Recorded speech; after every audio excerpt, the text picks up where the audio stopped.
Hello, everybody, and welcome to our July 2022 Pantheon Rise of the Fallen live development stream. I am excited to announce tonight, because you guys, nobody knew, that my guest tonight will be none other than, everyone knows him as Joppa, Chris Perkins, our creative director. Chris, thank you so much for joining tonight, and you've put a ton into this one, so thank you for all the teamwork you've helped. We got a lot of stuff to show. So welcome to the stream tonight. It's going to be packed. This is a big one. I'm not going to say I'm the E word because I think that's a bingo tile, but I am looking forward to this one immensely. I'm very enthusiastic about tonight. It should be good. So let's get started because, like you said, we have a lot to show. This is probably going to go a little bit longer than our standard half-hour stream. I have a feeling. Chris, you want to sort of lay some of the groundwork of what we're going to see tonight without getting into specifics, kind of set the table, and then we'll get going from there.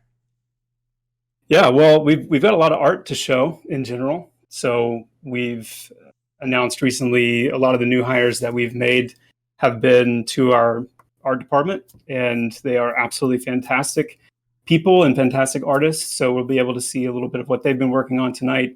And then really the main focus is going to be on world building, kind of the expanding world building process we've been involved in.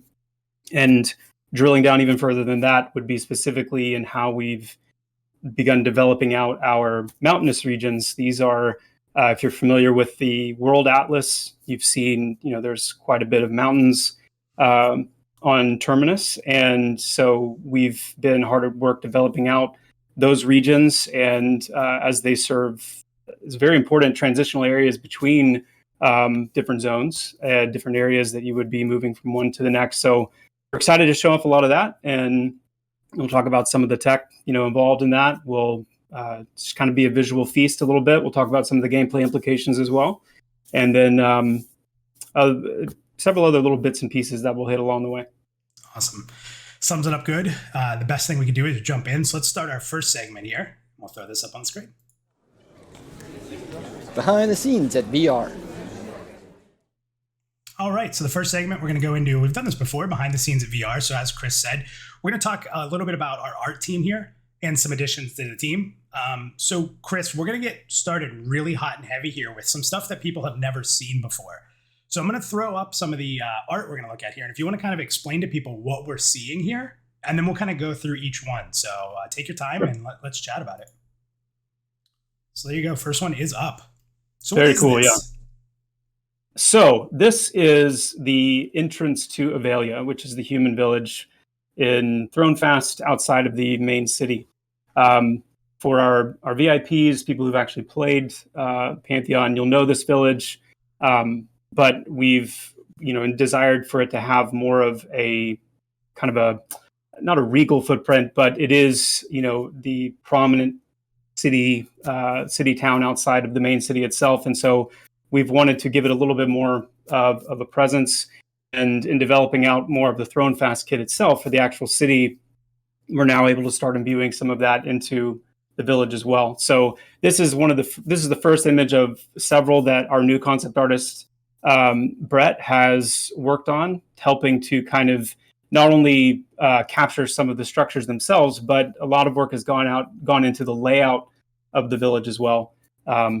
Which we're, as with most things, we're very enthusiastic about showing more of that off. But let's go to the next one. Sure. Yeah, and what's really cool, like you said, this is concept art that's taken right from like looking at screens and being in game. Some of them are even sketched over, right? Like over an actual scene in game. So some cool stuff to see here. So what is this that we're seeing? Yeah, this is more of that development of Avelia. So we wanted really a centerpiece to the village, and also wanted to explore more of the kind of the way we want to handle residential areas inside of the city of Thronefast itself, which is in some of this kind of vertical stacking of structures that you're seeing here. But excited about kind of the giant golden windmill that is going to be, at kind of the heart of the village now. And also some of the implications that has for the arcane watchtower that used to be near the village. It's actually going to be in a little bit of a different location now, but we had two competing tall structures, and it gave us kind of some good inspiration into where we could capture the essence of that arcane watchtower and where we could actually place it. So we might even see a little bit of that here in a few minutes. What's really cool about that too, Chris, is, the way that we're designing Terminus is for points of interest, like things that see, and you sort of place in the world. So when you're traveling, it's not looking at a map, it's sort of understanding the world. Things like these are just amazing points of interest. So very cool. Love this one. What are we seeing here?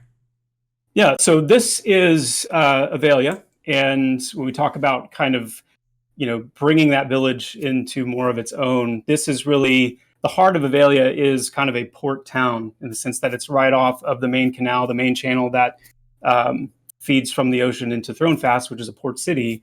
And so we wanted to, as we thought about really finalizing the layout for Avelia, we wanted to really bring the heart of it into that port. And so Brett's done a fantastic job here of really finding that kind of plaza-like look that we've wanted to see with Avelia, that kind of central meeting place for shops and vendors and other, just kind of that commercial hustle and bustle area of the village, because it really is a major kind of township that we wanted to really have a footprint that felt that way. Plus, we really wanted to kind of finally play into that relationship that Avelia has with the waterway, and kind of a natural byproduct or a natural offshoot of Thronefast as a port-focused city. So love this shot. I think it speaks for itself. In just about every concept piece we do, one of the things that is part of our DNA, anytime we're in any kind of creative meeting, any kind of meeting about art or game design or anything like that, one of the things we really focus on is that theme of exploration. And so even when we think of our villages like this, we want, looking at this picture, for there to be places where you see that you want to go and check out what's there. There's a few staircases that you can, if you look closely enough, you can see that feed in between a few of the structures that, kind of hint that there's more, to be seen by really going in deep. Plus, you've got a shot of the well in the center of the plaza. We all know what's at the bottom of wells, usually water, but sometimes there's opportunities for more. So in anything, we want there to be a sense of exploration, that players are constantly being reaffirmed that, yes, there's more than meets the eye here. Awesome. So a little bit more of that town square feel, but a little smaller, a little market. Mm-hmm. Yeah, and this is, boots on the ground kind of a view where Brett has done an amazing job of getting us into kind of the world of these places that he's been working on. And so being able to visualize the town folk and, not only just the kind of the way that Thronefast is sitting in the background, but, how these markets can be set up. And it's just very helpful, whether it's calling out something specifically or not, like this is a blueprint to go and build this thing or that thing. It's helpful to be able to envision what life would look like on the ground. This is a big one. So some very big, drawn out expression of maybe what we're going to see. So what can you talk about here? Yeah, so this is the section of Thronefast that we haven't really revealed yet or talked about yet. And so when we talk about Thronefast as kind of the crown of Terminus as far as capital cities and as a port city, it makes sense that the port of Thronefast would be something grand and something very just majestic in scope and in look and regalia and all those things. And so here we see the port of Thronefast.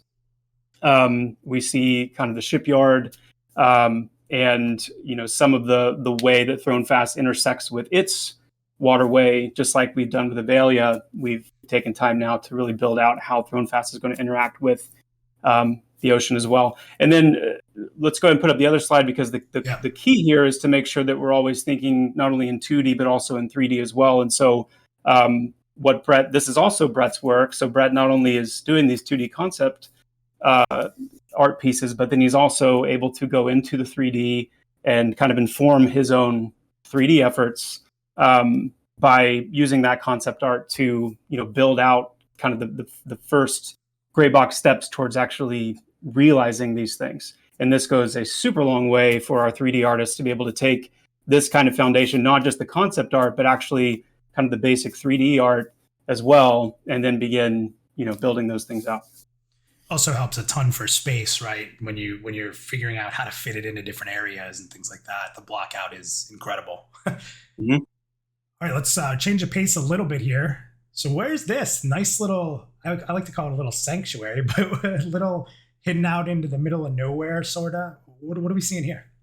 It looks that way. It's actually in Avelia. This is the Corsairian temple that exists inside of Avelia. And so this is where your human clerics and your human paladins would begin their journey. There's a lot of symbolism here in the water and the greenery to Corsaira and who she is as a celestial.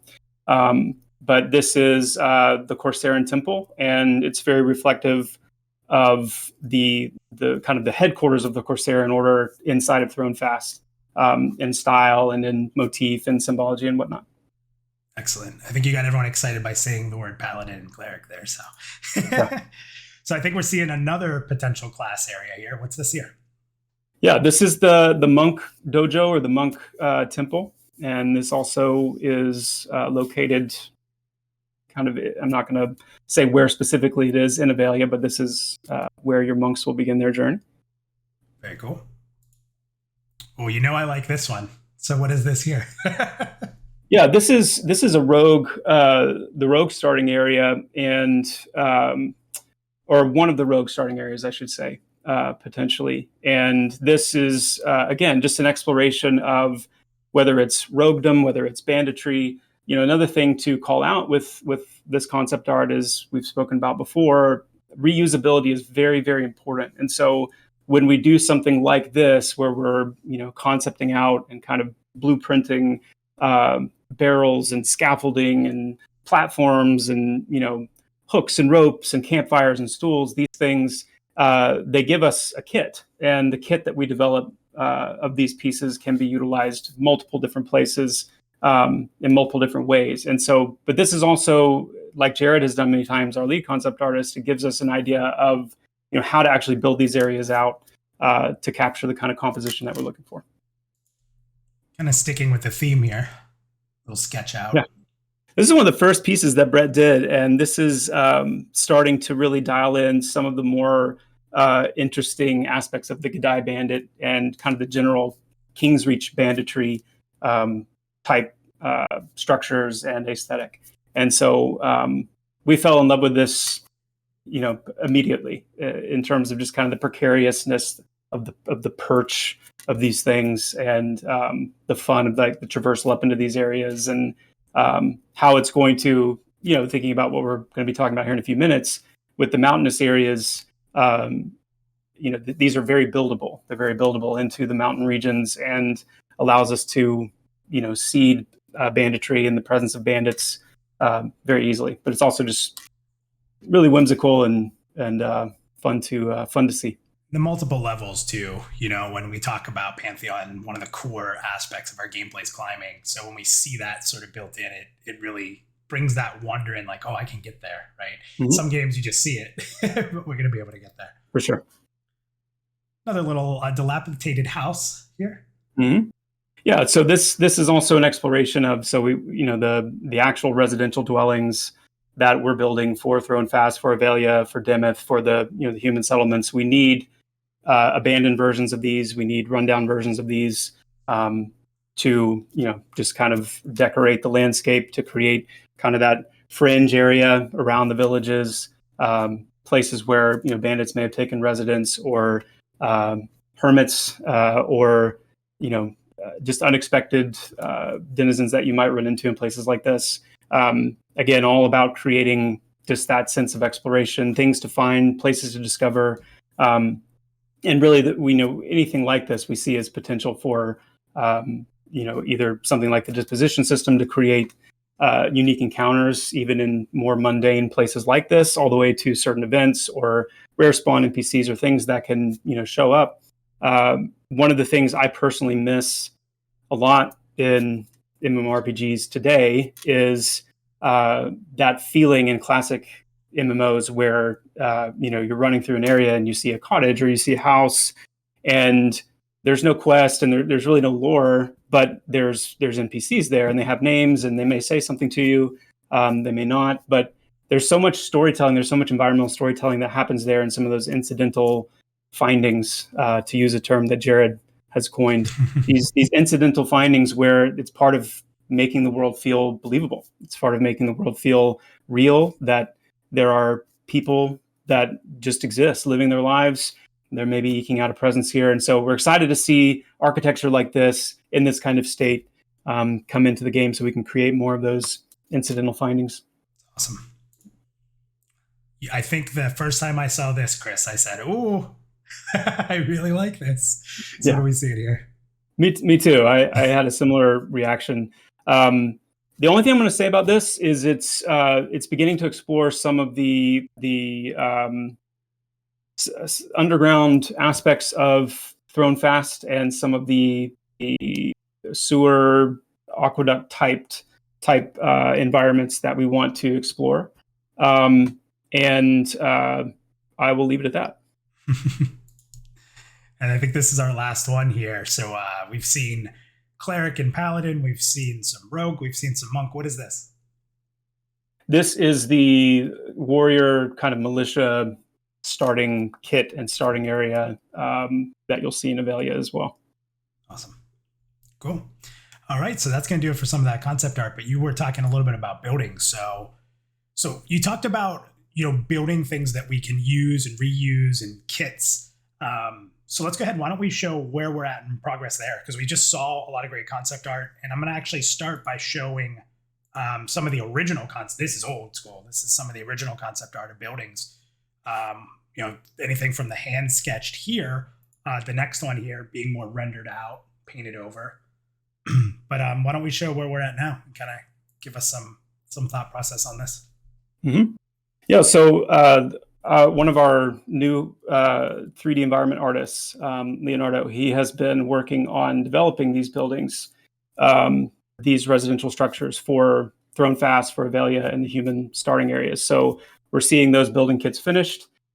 These are building kits, so they're completely modular, which means we can create, any kind of variation or, combination of different pieces, walls, roofs, doors, ramps, platforms, and begin building out all of our residential areas. So whether it's the concept of Avelia we were looking at earlier with, more of that plaza around the waterway and the overall village layout, whether it's the Dimmoth Village and Avenger's Pass, whether it's just incidental cottages and things like that, we now have a very robust building kit that is emblematic of the Thrown Fast and the human architecture. And so what we're seeing in these images is actually a village area in Avenger's Pass, where it's a good ways away from Thrown Fast at this point, but it's still close enough and under the kind of the watch care of Thrown Fast that we're still seeing a lot of that Thrown Fastian inspiration in the architecture and kind of that same human architecture that we would see in Thrown Fast itself. The kits are beautiful.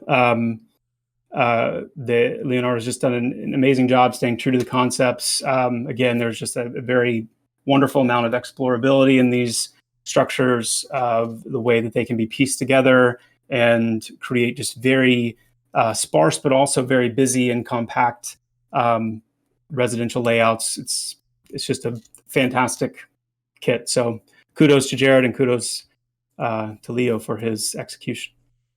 This is a great shot, just showing a little bit more of kind of an overall view of, how the structures can be, have been, pieced together to create more of that sprawling village type feel. Yep, and we got a little bit of teaser there in that image, and we'll get back to talking a little bit more about some of the stuff you might be seeing in the background there. But so that's some of our concept art that's building our environment, Chris, and then into those actual buildings being created.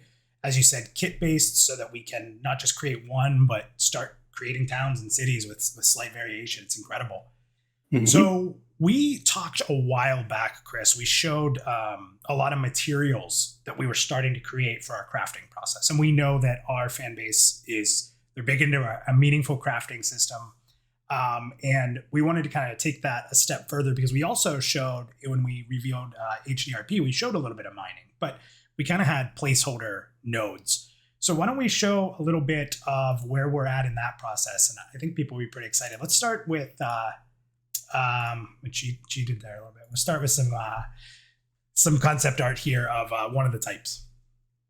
So what this is... First of all, I just got to say, I don't know why anyone had an issue with the old nodes that we showed in the last video. I thought those were pretty solid.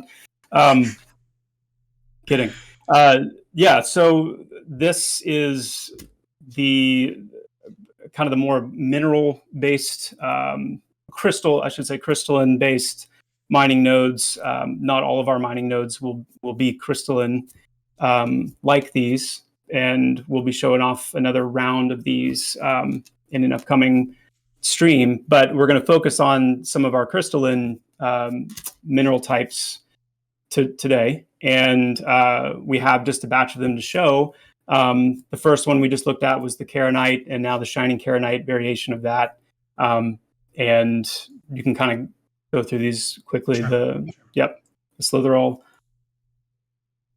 and then the glittering slitherol, and then finally the Tassium. And these are different variations. They're not only variations in the coloration, they're also variations in kind of the internal patterning, and also in some cases the crystalline structure. But what I really like about these is, the way that David has designed for these nodes to be is they come in 3 size variations. So you have the normal sized, the large, and then the huge variation. And with each variation in size comes different difficulties in harvesting and gathering the material from the node, and the amount of time that it takes and how difficult that may be has implications for whether there's any kind of teaming up that is involved depending on how large the node is, and also has implications on where not only the rarity of the material, but also in some cases the size of the material or the size of the node might also play into where they can be found, how difficult they are to reach,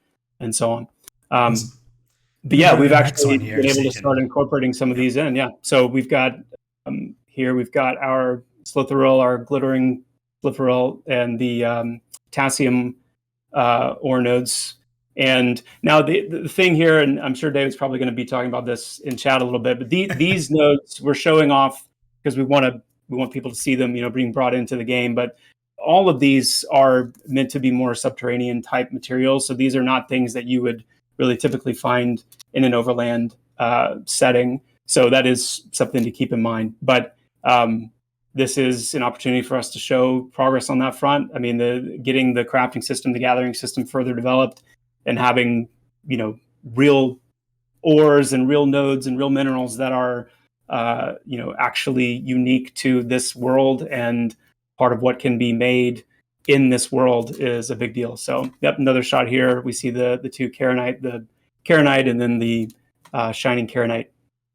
And I think they're beautiful. What I love about them is really not only their visual appearance as a whole, but I love a lot of the detail that is inside of these and more, kind of up close to these. So yeah, really pleased. A little bit better than the other ones.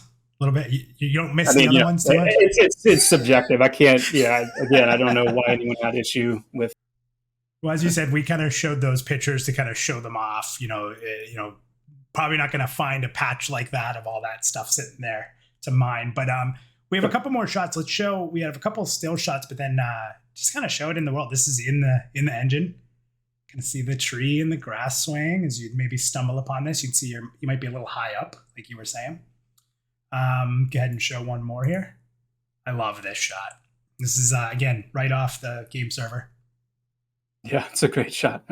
We won't talk about what happened to me while we were taking this shot.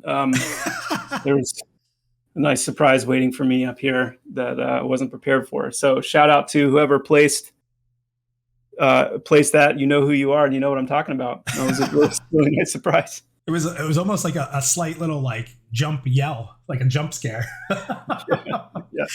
And we got one more here. This one's interesting, Chris, because what are we showing here with this one? It was important we kind of captured it like we are. Yeah, so as you pan back from here, you're going to see that this is tucked into a sheer ledge, kind of a sheer indention in the wall. That the point here is to visually drive home what we've been saying, which is a lot of these, rarer materials are going to be in places that are very difficult to get.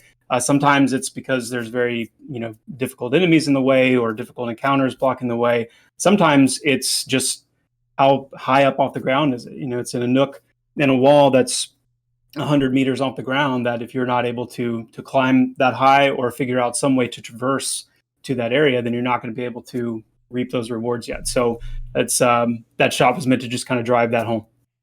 Awesome. So really great stuff there. Love seeing all the contributions from this art team. And I think you had, just to kind of announce, we've brought another member onto the art team as well. What is their role? Well, so the last time we announced our new hires, we announced the addition of the animator, the character artist, the 3D environment artist, and the danger of saying things live. Yeah. But we brought on 4 additional new hires. Oh, and the concept artist, Brett. Yep. So Brett, Leo, Tara, and Duarte we've added. But then we've also, since then, we've added a 5th new member to our art team, Esther, who is also a 3D environment artist. So we've actually brought on 2 additional 3D environment artists now, both of which, as you've seen Leo's work today with the residential structures, and Esther, who's diving into the Gadai Bandit, kind of those like mountaintop perched structures that we've talked about. So we should be able to start showing some of that off soon.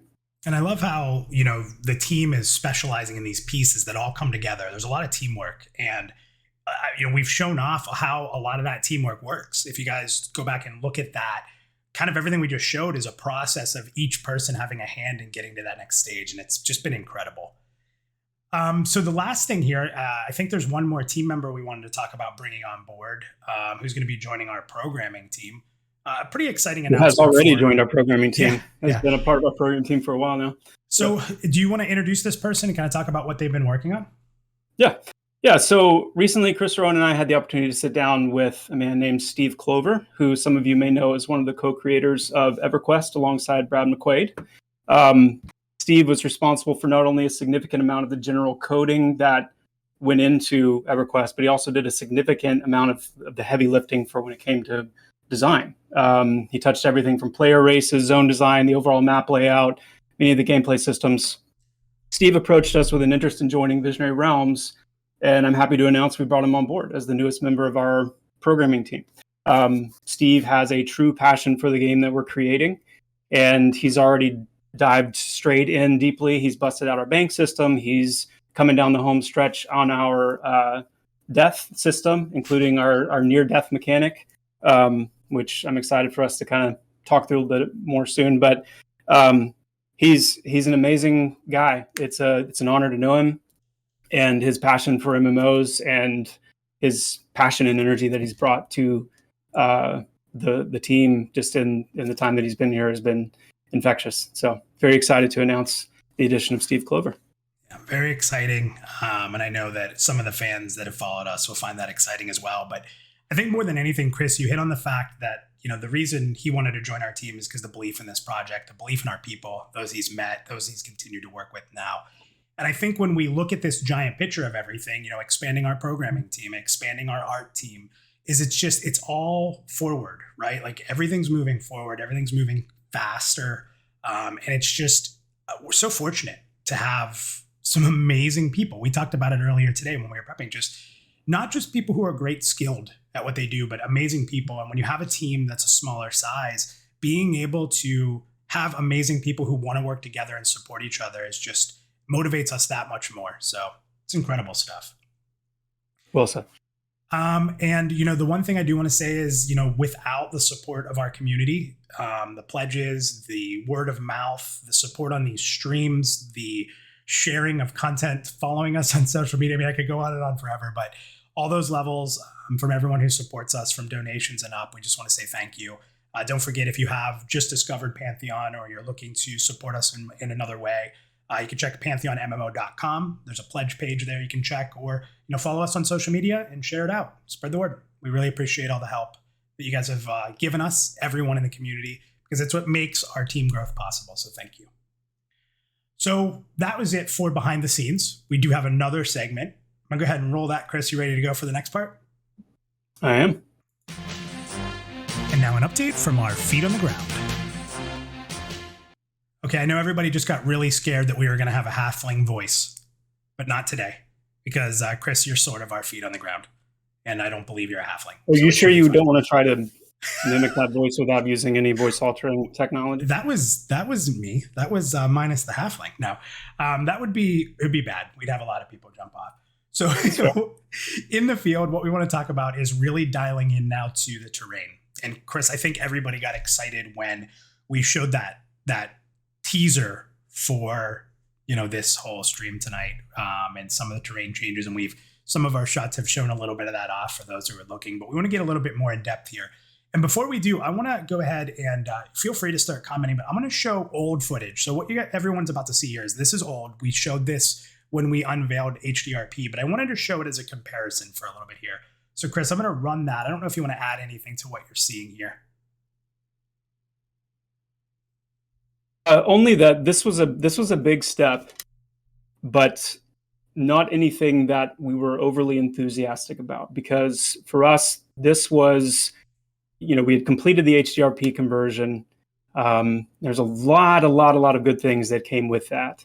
And fundamentally, the potential and the power was there to start doing some really great things visually. But being open development, we give updates, as significant updates as we can and as we feel are appropriate every single month. And sometimes that means showing things in a state that's not fully there yet, or hasn't fully been brought to its realized point. And my hope is that every month that goes by, that's becoming more and more clear, that when we show things, they are in many cases in progress, and there will continue to be improvements, whether we're talking about animations, whether we're talking about visual effects, audio, or the world itself and the visuals of the world. And so what we are excited to show today and start talking about is, now that the HDRP pipeline has matured in our development process, and our utilization of it has matured, and now that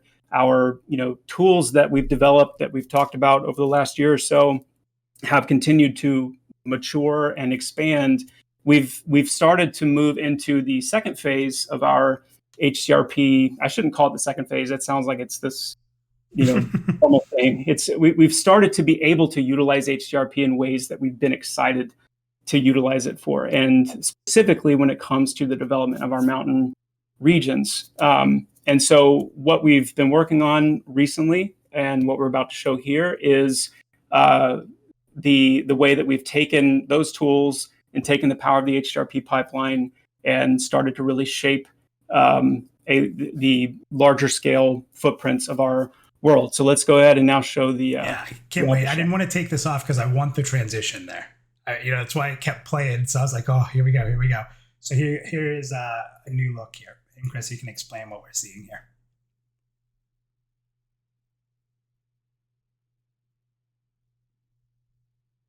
Just want to let it sit in for a second here. Yeah. So what you're seeing here is, you're seeing a view into Avendir's Pass from Thronefast. And the main thing that I want to call out here, yes, there are visual improvements. You can tell it in the lighting, you can tell it in the sky, you can tell it in the coloration and the quality of the materials that are being used, and on and on and on. It doesn't mean that it's got every bell and whistle that we're after. We want more biodiversity in our flora. We want there to be there's always that tension of like the POIs that we don't want to give away. And so that's tricky. it's very tricky. But specifically, what we're wanting to call out here again is the way that the mountain areas have taken shape. And what you'll notice is that we've embraced kind of this somewhat pseudo form of terracing in the environment to start to take those melted ice cream, kind of terrain blobs and actually turn them into playable space. And just for the record, the melted ice cream, that was an internal. That's what they were called officially internally, right? That is the official term. That's correct. Yeah, that's correct. And the amazing thing about this is by utilizing mountains in this way, we've essentially doubled our play space in these areas. So as vast, here's another angle of Avenger's Pass. As vast as these zones were, now when you consider all the playable space that's opened up in these mountain areas, we have over twice of the playable space in these zones now. There's obviously a lot of implications for traversal. We talked before about the verticality of Pantheon, how we want climbing to matter. People kind of turn their nose at an idea like climbing because typically climbing is used as a gate of just a very specific path. Like, here's the section of the wall that you can climb up, and only this section. And it's this very linear little path. Whereas what you see here is a vast open world where if you see it, you can go there. If you can climb there, you can get up there and explore what's there. There's no, linear pathway telling you that you can only do this here and only do that there. And it's for you to explore, for you to discover. Let's keep. Switch to the next one here. When I do, one of the other things, Chris, with going to HDRP and going to a sort of seamless open world, right? How has this, what we're seeing in this change in the terrain, how has this played into that? Because I think when we originally had a zone-based world, you kind of had to create zone spots, right? That was sort of in the design. You had to have areas that would zone you to the next one. But now that it's an open world, how does this impact that? Well, it just kind of reinforces that sense of freedom of navigation. In zone-based games, you're looking for that funnel. You're looking for that place where the game tells you can go to the next area through this path. Now, you can get there. If you can get there through that means, then that's a means you can get there through. We're not telling you how to move from Throne Fast into Avenger's Pass, how to move from Avenger's Pass into Silent Plains or into the Eastern Plains. We're creating a world where you are free to make those decisions for yourself. And we're designing the overland of the game to allow players a lot more creative freedom in how they do so. Now, we're also, making areas that are very difficult to access. I mean, one of the points of this shot is to show off really the extremes of elevation that you're going to see in some places, where this mountain up here, kind of center shot, it's 300 meters off the ground. Can you find places where, you don't have to climb as far to get up top? Perhaps. But it's still going to be a massive climb. So that's a plateau that you're not going to see players being able to even see what's up there for a long time. And that's kind of just a little teaser of how we're trying to design the world as a whole, whether it's height or whether it's depth, that there would be places in the game that, not just because you're max level, and now that I'm max level, I can go anywhere I want, but the world is opening up more and more to you as you invest your time in some of these horizontal aspects of the game as well. Someone that power levels themselves all the way to level 50 max level and is as geared as you can possibly be, let's say, doesn't mean that they're going to be able to get up there. So we're trying to create some of these horizontal aspects of the game where really the sum of your holistic parts as a character are what is going to determine how much of the game world is opened up to you over time. So we show a couple shots in another cool area here. If you want to chat about this, I don't know that it's ever been seen before. This is actually going to be new.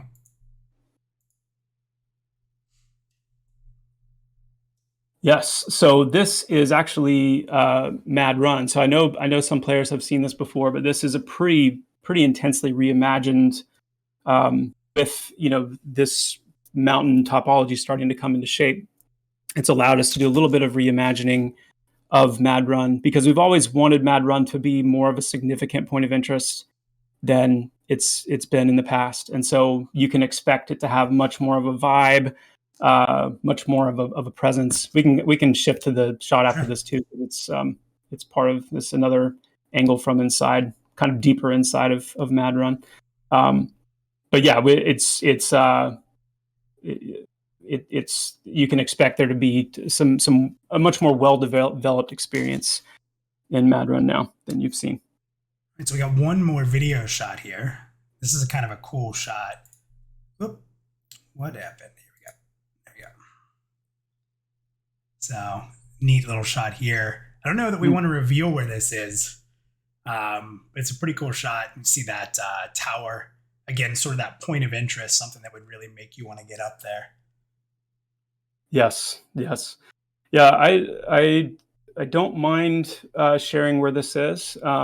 This is actually behind Throne Fast, and this, as I mentioned earlier, this is the new location of the Arcane Watchtower, and also the starting area for our arcane users, for human arcane users. And given that they're so high up, they're going to need a way to get down easily, because it's where it is, because it's meant to be inaccessible.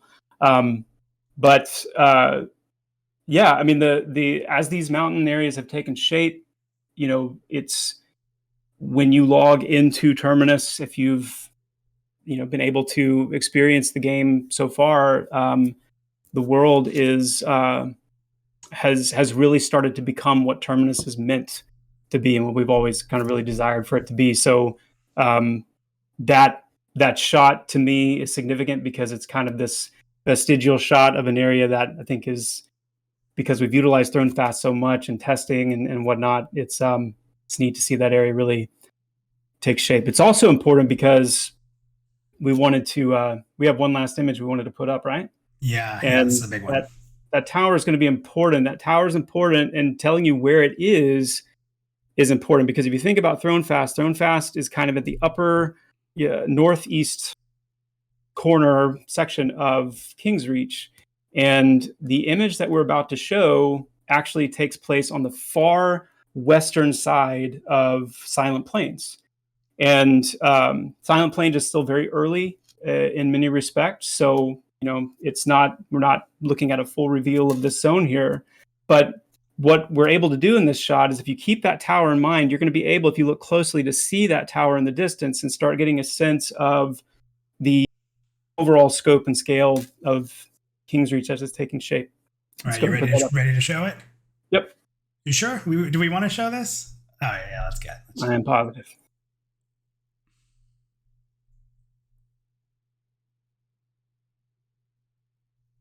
So I love how you set this up. So I'm sure people's eyes are sort of wandering around. Why don't we start that far right? What is that? If we can see the bridge over there, Chris, what are we seeing in that far right side? Yeah, so on the far right, we have Wild's End, and that bridge is part of the Galdassi ruins, the giant ruins there. And then as you move north from that area, or basically straight ahead from where we're looking right now, that's the Eastern Plains, which runs alongside Avendir's Pass and connects Wild's End to Avendir's Pass. We are standing inside of the Silent Plains, looking through the Deicide Thorns into really a pathway into the Eastern Plains and a pathway into Avendir's Pass.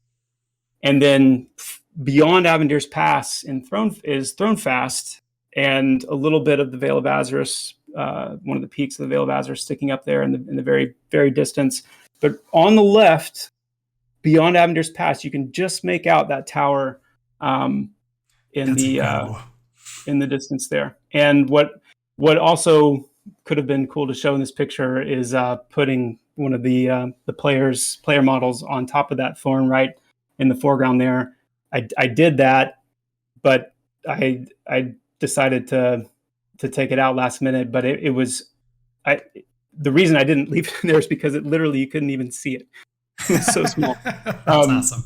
Just to give you a sense of scale here of what we're talking about. So this is a massive world. I couldn't be happier with where we are now, and the way that it's beginning to take shape, the way that the mountain topology is beginning to kind of lend itself to the finalization of this continent and all the playable areas that I want players to be able to reach. And also it's an important shot because it represents, a bit of a milestone of, what our goal is ultimately, is to see King's Reach come to fruition. And so to be able to see that many of the game, that many of the areas of the zone at one time, like that is it's very exciting. It's very energizing. And just to play on everything that you've sort of talked about tonight and talking about points of interests and areas that you want to try to get to, that sense of adventure.